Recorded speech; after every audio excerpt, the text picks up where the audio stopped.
वो कविता है कुंद कुंद स्वामी गए बंदन श्री गिरनार। गुरवावली में, गुरवाष्टक में देखो, जिनवाणी में है और समय सार में भी है उसकी। हाँ, साक्षी वदी अंबिकाकार, वो वाली कविता। आज अपन सभी युग के महान आचार्य श्री कुंद कुंद स्वामी का स्मरण कर रहे हैं।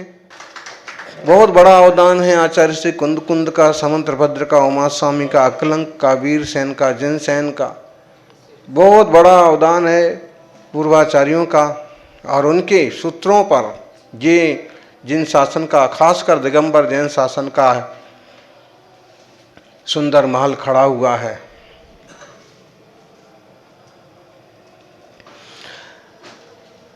समय सार, प्रवचन सार, पंचास्तिकाय, नियम सार, अष्टपहड़ जैसे महान ग्रंथों को जिन्होंने अपनी आत्मानुभूति के काल से बाहर आकर के लिखा, निरंतर स्वसंवेदन में, प्रचुर स्वसंवेदन में तल्लीन रहने वाले आचार्य देव कुंद कुंद स्वामी एकदम छोटी सी वय में जिन्होंने मोक्ष मार्ग स्वीकार किया और पूरा जीवन आत्मविशुद्धि के लिए समर्पित किया, जिनके सूत्र इस युग में, इस काल में भी जीवों का मार्गदर्शन करते हैं, आध्यात्मिक दृष्टिकोण सिखाते हैं। ऐसे आचार्य कुंद कुंद की आज मंगलमय जन्मतिथि है। उनके 5 नाम हैं। बसंत पंचमी को जन्मे और उनके 5 नाम हो गए। पद्मनंदी कहते हैं उनका नाम, जन्म नाम कहिए या दीक्षा नाम पद्मनंदी, सबको आनंदित करने वाले थे। फिर इतना ज़्यादा उनको स्वाध्याय की रुचि थी, लगातार स्वाध्याय करते हैं तो कहते हैं उनकी गर्दन टेढ़ी हो गई स्वाध्याय करते करते, तो उनका नाम वक्र ग्रीवाचार्य रख दिया, टेढ़ी गर्दन वाले। बाद में सीधी हो गई होगी, हो जाती है। अभी भी अपन बहुत लगातार एक मुद्रा में बैठते पढ़ते हैं तो सीधी होने में। फिर तीसरा नाम पड़ा उनका गृध्र पिच्छाचार्य। जब विदेह क्षेत्र जा रहे थे और पिच्छी, मयूरपंख की पिच्छी गिर गई तो गृध्र के पंखों की पिच्छी थोड़े समय को लेनी पड़ी। या पड़े हुए गृध्र पंच भी मार्जन के काम आ सकते हैं, तो वह गृध्र पिच्छाचार्य भी कहलाए। और समोषण में, सीमंधर स्वामी के समोषण में जब वहाँ आकाश मार्ग से पहुँचे, या 2 मुनिराज उन्हें लेके गए या देव लेके गए, तो वहाँ जाकर के उनका आकार इतना छोटा था कि इतने बड़े समोषण में सीमंधर आदि प्रभु के चरणों में वो इलायची के जितने दिख रहे थे। तो उनका नाम वहाँ के चक्रवर्ती ने उनको उठा के अपनी हथेली पर, गदिया पर रख लिया। फिर पूछा ये कौन सा जीव है? तो फिर आज प्रभु की वाणी में आया कि महान आचार्य हैं ये भरत क्षेत्र के कुंद कुंद स्वामी हैं। अब उस समय कौन कौन था ये तो शास्त्रों में नहीं लिखा, लेकिन फिर भी ये कहानी ऐसी उपलब्ध होती है।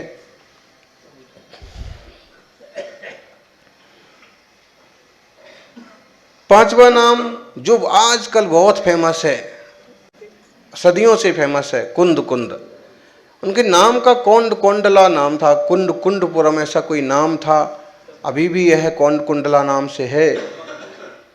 तो उस गांव के आचार्य होने से लोग उनको कुंद आचार्य नाम से पुकारने लगे। और महिमा देखिए, तीर्थंकर महावीर स्वामी के बाद गणधर स्वामी के बाद और बड़े बड़े महान आचार्य हुए। उनका नाम तो प्रकाश में इतने मान सम्मान से, इतने प्रचार में नहीं आया, लेकिन एक दृढ़ता और कट्टरता के साथ अध्यात्म को परोस के और निर्ग्रंथ दिगंबरत्व की दीर्घ काल तक पुष्टि करने वाले आचार्य कुंद कुंद का नाम बहुत सम्मान के साथ लिया जाता है। अब प्रश्न उठते हैं कि मंगलम कुंद कुंदारियो कुंद कुंदाद्यो क्यों बोलते हैं, पुष्पदंताद्यो क्यों नहीं बोलते हैं, दर्शनाद्यो क्यों नहीं बोलते हैं। गुणधराचार्य जो महान कसा पाठ सूत्र के करता है, तो इन आचार्यों का योगदान कहीं भी कमतर नहीं है। लेकिन उस समय विपरीत तत्वों से, नृग्रंथता के विरोधी तत्वों से जिस ढंग का मुकाबला उन्होंने किया, और उसके लिए जिस ढंग से मूलाचार कहिए या चारित्रार चारणानुयोग चूलिका जैसे या अष्टपहड़ की चारित्राधिकार जैसे ग्रंथ लिखे, और नबी शिक्षई बत्थ धरो जिण शासने जय भी हुई तिथैरो नग्गो भी मुख्य मग्गो शेषाया मज्ञा सभ्य, ऐसी दृढ़ घोषणाएं की। तो जो श्वेत पट थे उनका जो उपद्रव चल रहा था वो थोड़ा सा कम हुआ। एक सुनिश्चित धारा जो चलती थी दिगंबरत्व की, वह सुस्पष्ट रूप से स्थापित हुई। धन्य हैं ऐसे आचार्य, और उनका तत्व ज्ञान हम सबके जीवन को आलोकित करे, ऐसी मंगल भावना। उनके शास्त्र ज्ञान को पढ़ करके अनेक अनेक जीवों ने सन्मार्ग पाया। श्वेतांबर साधना के क्षेत्र से आकर के कई जीवों ने दिगंबरत्व का मार्ग स्वीकार किया। इसमें अनेक नाम हैं, और बनारसी दास जी, श्रीमद जी, स्वामी जी और अनेक अनेक, गणेश प्रसाद वर्णी, खैर उन्होंने पद्म पुराण से प्रभावित होकर के मार्ग स्वीकार किया, लेकिन अध्यात्म के लिए समय सार से उन्होंने बहुत पोषण पाया। तो ऐसे महान ग्रंथ रचने वाले आचार्य हमारे श्रद्धा निर्ग्रंथ वीतराग मुद्रा के आदर्श हैं। उनकी वीतराग मुद्रा की प्रतिष्ठा लोग करें, वीतराग मुद्रा का सम्मान करें, और उनके तत्व ज्ञान से स्वरूप निर्णय करते हुए आत्मकल्याण करें, ऐसी मंगल भावना। आज के दिन आचार्य श्री कुंद कुंद के अवतरण के अलावा महामुनिराज महान श्रेष्ठी सुदर्शन स्वामी मुनिराज का निर्वाण दिवस भी है। गुरुवर तपस्वी सम्राट आचार्य श्री सन्मति सागर जी महाराज के सानिध्य में 1999 में पाटलिपुत्र पटना कमल दह जी में इसका विशेष आयोजन हुआ था, और तब ख्याल में आया था कि कितने बड़े महापुरुष हुए, कैसी अटूट ब्रह्मचर्य की साधना, कैसी कट्टर वीतरागता, एक महाश्रेष्ठी होने के बाद भी स्वदार संतोष व्रत कितनी दृढ़ता के साथ निभाया। अनेक औरतों ने उन्हें उलझाने की कोशिश की, वो कामदेव की तरह सुंदर थे, संपत्तिशाली थे, युवा थे, लेकिन ये सब कुछ होने के बाद भी वो शील से विचलित नहीं हुए। अंततः रानी ने उनके साथ दुष्कर्म करने का प्रयास किया, अभया रानी, लेकिन जब वह दृढ़ रहे आए तो उसने उन्हीं पर ब्लेम लगा दिया कि हमारे महल में घुस आए हैं और हमें हमारी इज्जत को नुकसान पहुंचाना चाहते हैं। राजा ने उन्हें सूली पर चढ़ाने का आदेश दे दिया, लेकिन सूली का सिंहासन हो गया उनकी शील के प्रभाव से, नमोकार के प्रभाव से। और उन्होंने प्रतिज्ञा की, अगर हम जीवित रहेंगे तो हम मुनि बन के तपस्या करेंगे। जैसे वहाँ से मुक्त हुए, राजा ने क्षमा मांगी, सबने क्षमा मांगी, लेकिन उन्होंने सब छोड़ा, अपना श्रेष्ठी पद वगैरह पहले ही त्याग कर दिया और मुनिराज बन के घोर तप किया। फिर उस रानी ने व्यंत्री बन करके उपद्रव किया, 7 दिन तक, अनेक दिन तक उपसर्ग चला, तब भी वह पाटलिपुत्र पटना में कमलदह जी में तपस्या करते हुए निर्वाण सिधारे, मोक्ष पधारे और चंपापुर का वैभव त्याग करके उन्होंने मोक्षपुर का वैभव प्राप्त किया। ऐसे श्री सुदर्शन मुनिराज का आज निर्वाण दिवस है। ऐसे परम पवित्र अवसर पर अपन सभी गिरनार जी में जय धवला की वाचना के अंतर्गत उनका स्मरण कर रहे हैं। निश्चित रूप से तीर्थंकरों की महिमा तो अद्भुत होती है। भगवान के समोषण में दीक्षा के संयम के जिनके भाव होते हैं तो तीर्थंकर तो शांत चुप रहते हैं या सिर्फ आवश्यक रूप से ही दिव्य ध्वनि कीर्ति है। बाकी गणधर स्वामी गण के नायक हैं, उनके आदेश से दीक्षाएं होती हैं। पीछे कमंडलों की बड़ी शंका होती है, कौन देता होगा, कौन देता होगा। अनिवार्य नहीं है, जिन्हें कोई रिद्धि वगैरह हो गई उन्हें तो पीछे कमंडल अनिवार्य है नहीं, तप्त रिद्धि वगैरह वालों को। लेकिन अगर जिन्हें पीछे कमंडल अनिवार्य है तो सौधर्म जैसे सेवक बैठे वहाँ, बड़े बड़ा सम्राट चक्रवर्ती उपस्थित हैं, अनेक श्रेष्ठी श्रावक उपस्थित हैं, तो ये व्यवस्थाएं तो सहज रूप से उपलब्ध हो जाएंगी। और पिच्छियाँ ऐसी बड़ी बड़ी बना बना के नहीं ली जाती थीं। 4 मूर्ख के पंख मिल गए तो वही पिच्छी है, उतने से मार्जन कर लिया और अपने बैठ गए, विश्राम कर लिया। फिर श्रावक के यहाँ किसी के यहाँ हुआ और उसने देखा कि मुनिराज के पास छीण हो गए पंख, तो वह उसने अपना संग्रह कर रखा होगा, तो वही बांध करके या बंधा हुआ जो है वो दे देगा कि ये आपकी मार्जन के लिए।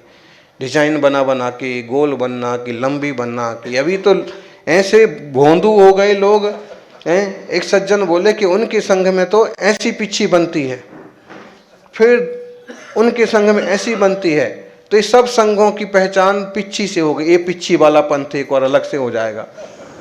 अरे पिच्छी कैसी बनाओ, गोल, लंबी, बांधी हुई, कम बांधी हुई, सिंगल रूप से बांधी हुई, मार्जन होना चाहिए। बाकी पिच्छियों से थोड़ी संघों में भेद पड़ जाएगा। कमंडलों के रंग से भेद पड़ने लगे, कैसे रद्दी लोग हैं। उपकरण है, साधन है, हाथ मुंह धो, खुश रहो, भक्ति करो, साधना करो, कर्मों की क्षपणा करो, तो ये है। ऐसे ही आरिका माता जी के वस्त्र आदि की व्यवस्था भी ऐसे ही, बल्कि ऐसा लिखा है कुछ कथाओं में तो कि जिन रानी महारानियों को दीक्षा की भावना हुई वहीं से श्वेत साड़ी पहन करके निकल गई घर से ही। कि अभी वहाँ तो आता है कि प्रद्युम्न की कहानी में आता है या एक और कहानी पर आता है कि उन्होंने कहा कि मुझे वैराग्य हो गया है और मुझे महाराज की आज्ञा मिल गई है और मैं दीक्षा लेने जा रहा हूँ। तो रानी ने कहा ठीक है ठहरो। वो अंदर जाई, सफ़ेद साड़ी पहनी और कहा कि तुम्हें तो वैराग्य हुआ नहीं, तो हुआ था तो हमको पूछने काहे को आए, वैराग्य हमको हुआ, हम ही चले दीक्षा लेने को। जम्बू स्वामी का नहीं है, जम्बू स्वामी तो बैरागी थे ही।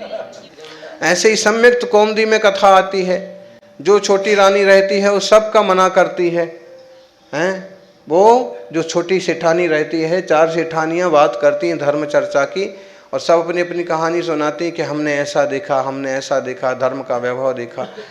तो सब बार वो मना करती है कि आपने तो ये सब बात ऐसे ही है, सब ऐसे ही है।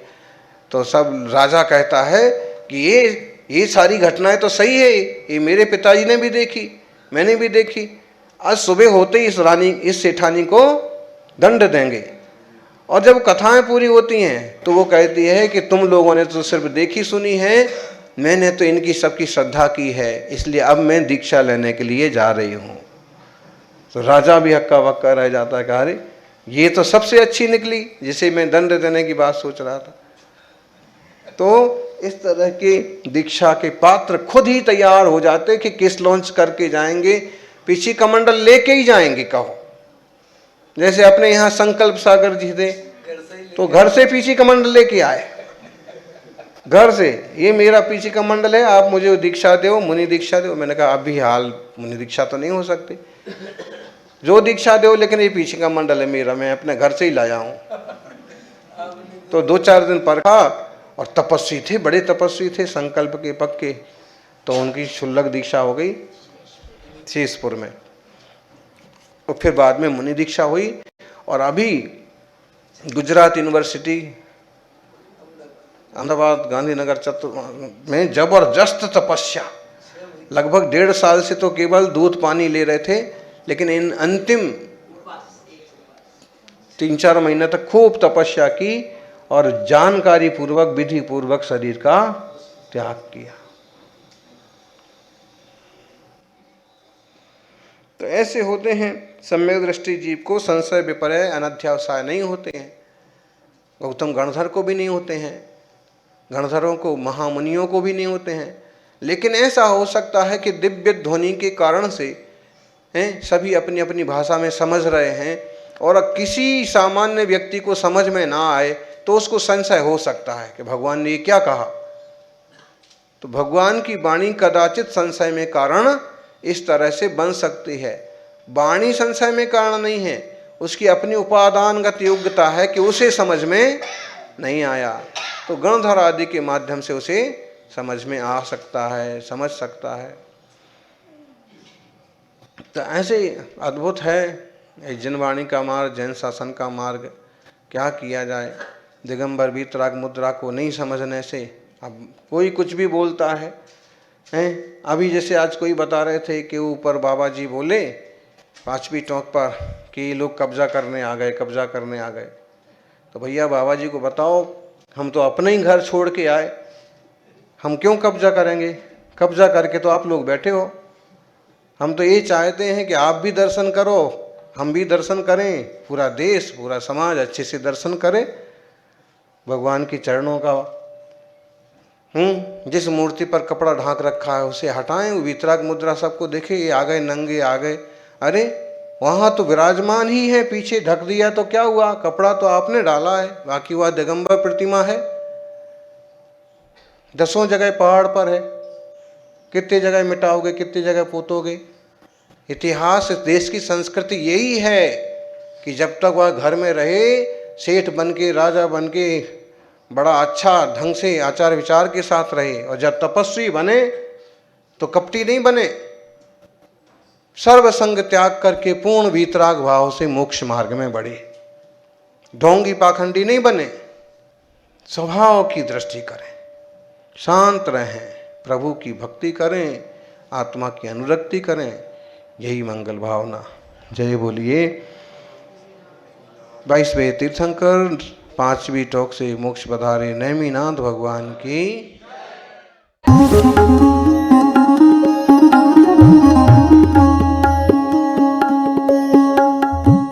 मोक्ष की अमर गाथाओं और अनंत साधनाओं से पावन बनी वह सिद्ध भूमि, जहां 20 तीर्थंकरों के निर्वाण का दिव्य स्पर्श आज भी श्रद्धा को जागृत करता है। ऐसे तीर्थराज श्री सम्मेद शिखर की बंदनी वसुंधरा पर स्थित श्री क्षेत्र त्रियोग आश्रम में 21वीं सदी के श्रेष्ठ संत परम पूज्य स्थविराचार्य श्री 108 संभव सागर जी महाराज के 60वें दीक्षा संयम उत्सव के पावन अवसर पर श्रेष्ठी षष्ठी चारित्र वर्धनो उत्सव की वृष्टि के अंतर्गत 9 जून से 17 जुलाई 2026 के मध्य आयोजित होने जा रहा है 35 दिवसीय 1008 रणमोकार महामंत्र महामंडल विधान, जहां 14, 15 एवं 16 जुलाई के कार्यक्रम सौरभांचल परिसर मधुबन में रहेंगे। प्रेरणा एवं मार्गदर्शन परम पूज्य योग श्रमणी गणनी आरिका श्री 105 पुनीत चैतन्यमती माता जी, अधिष्ठाता बाल ब्रह्मचारी प्रदीप भैया।